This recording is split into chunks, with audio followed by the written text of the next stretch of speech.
Ministère public, des questions aux témoins. Merci, Monsieur le Président. Merci, honorable assesseur.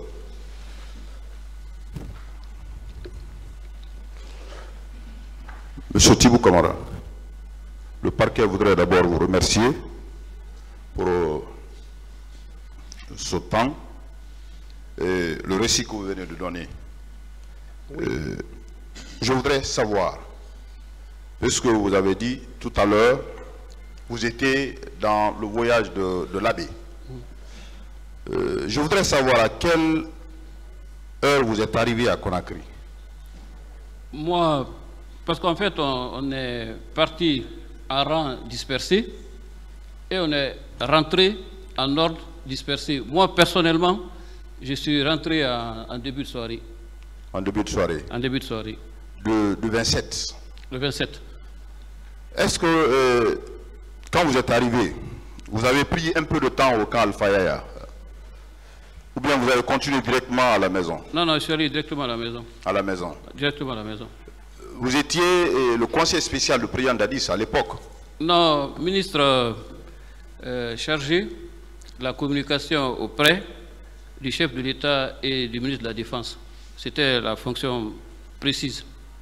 Est-ce que vous avez constaté une réunion, la préparation d'une réunion au fin de prendre des dispositions quant à la manifestation du 28?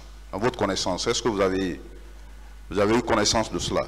Non, monsieur le procureur, non. Il n'y a jamais eu de réunion où vous n'avez pas pris part à une réunion pour prendre des mesures idoines dans le cadre de cette manifestation du 28? Non, monsieur le procureur. Alors, je vais revenir sur ce qui vous intéresse principalement. La communication entre le président Dadis, et le président Sidia Touré. Selon vous, quelle était la nature, l'émotion, la nature de cette communication? C'était houleux entre le président Dadis et le président Sidia Touré, puisque c'est à travers votre téléphone qu'il a communiqué avec lui. Merci, monsieur le procureur.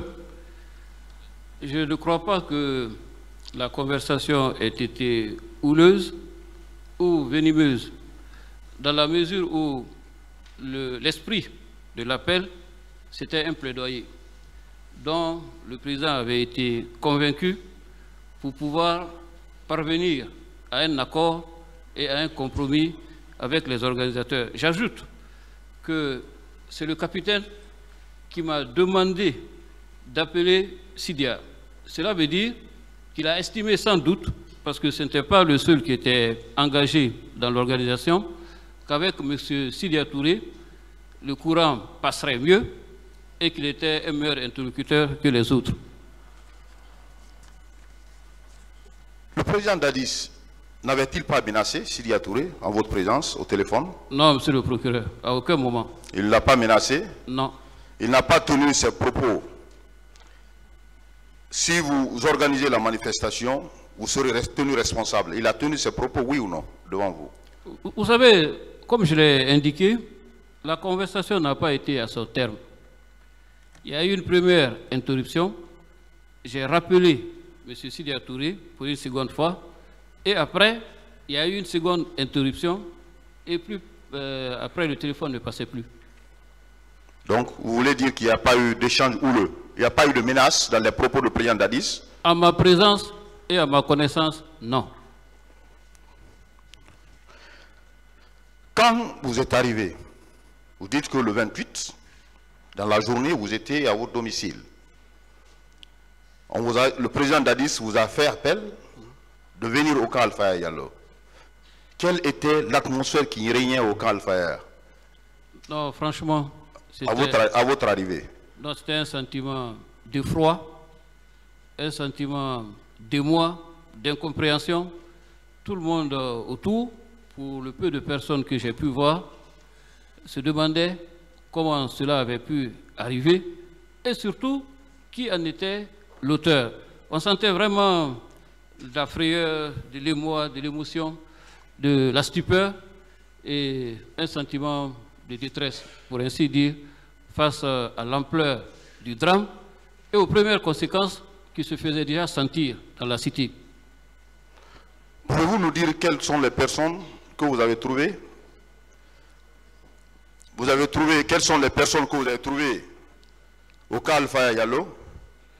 Écoutez, ce sera difficile à dire, monsieur le procureur, parce que lorsque on est appelé par le chef de l'État, comme d'ailleurs le 27, on rate le pas et on ne pense qu'à le voir lui personnellement, sans compter qu'à cette époque, il y avait plus de militaires que d'autres personnes, et moi, de tout temps, je ne connais pas beaucoup de militaires jusqu'à aujourd'hui. C'est vraiment un milieu que je ne connais pas et où je n'ai pas de fréquentation.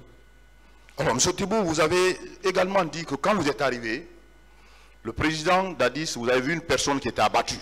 Absolument. Et suite aux raisons de ces morts, vous avez dit que les gens lui ont fait comprendre que c'est par bousculade. Alors, vous pouvez nous dire quelles sont les personnes qui ont tenu ces déclarations au président d'Addis pour dire que c'est par bousculade? Vous savez, tout est allé très vite, comme je viens de l'expliquer. Lorsqu'il m'a appelé, je l'ai trouvé dans le petit couloir, attenant à son bureau, les mains sur la tête. Quand il a relevé la tête et qu'il a vu que j'étais là, il a dit: Thibault, mon ami, tu as vu ce qu'ils m'ont fait? Tu as vu ce qu'on m'a fait? Moi, je n'avais pas de réponse face à une telle interpellation. Et presque aussitôt, il a continué dans son bureau et je l'ai suivi.